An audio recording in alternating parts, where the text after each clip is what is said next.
যে একবার ভুল করেছি আমার নয়।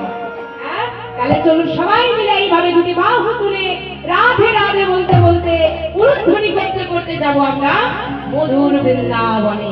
বলো রাধা রানী কি জয়, রাধা রানী কি জয়, রাধা রানী কি জয়। সবাই মিলে রাধে রাধে বলতে বলতে যাব আমরা আর সেই মধুর বৃন্দাবনে।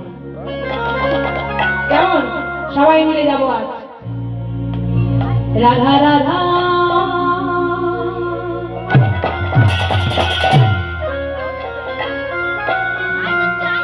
রাধা রাধা বলো রে তবে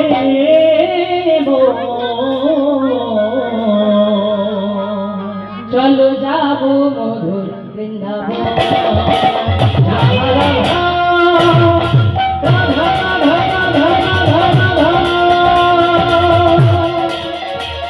রাধা রাধা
কিন্তু আমি তো কাউকে দেখতে পাইনি যে মায়ের আমার গল্প করছে।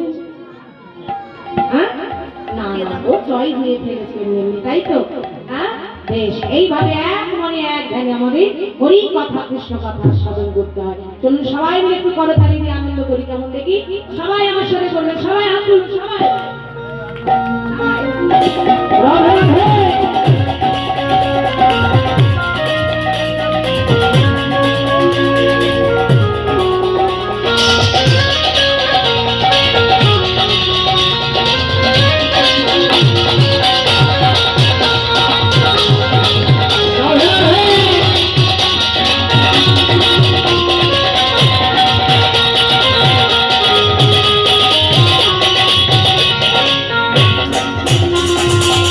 রাধা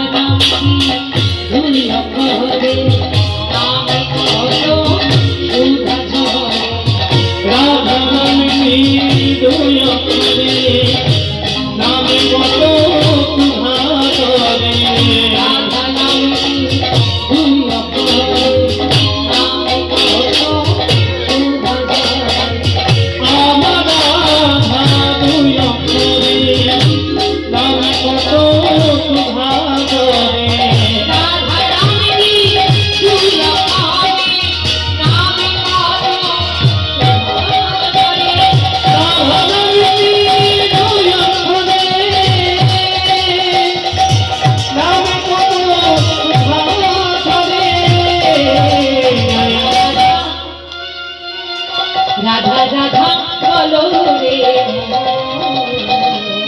রাধে রাধে চলো যাবো মধুর রাধা রাধা রে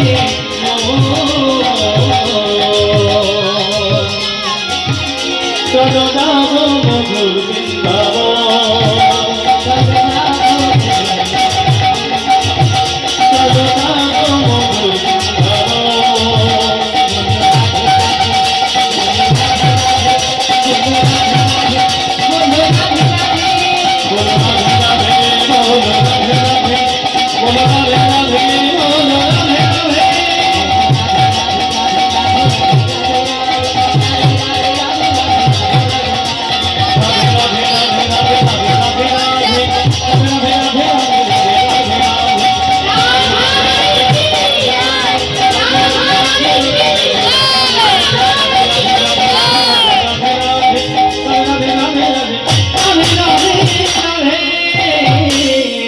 বেশ, এসেছি আজ আমরা বৃন্দাবনে।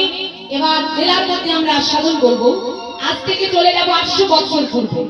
খুব মন দিয়ে শুনবেন। আজ থেকে চলে যাব আমরা এবার 800 বছর পূর্বে। ওই বীরভূম জেলার কেন্দ্রবিল্ল গ্রামে জয়দেব গোস্বামী জন্মগ্রহণ করেছিলেন। বাবার নাম হচ্ছে ভোজদেব গোস্বামী, মায়ের নাম হচ্ছে বামাদেব। তা এই জয়দেব খুব অল্প বয়সে মাতৃহারা হয়।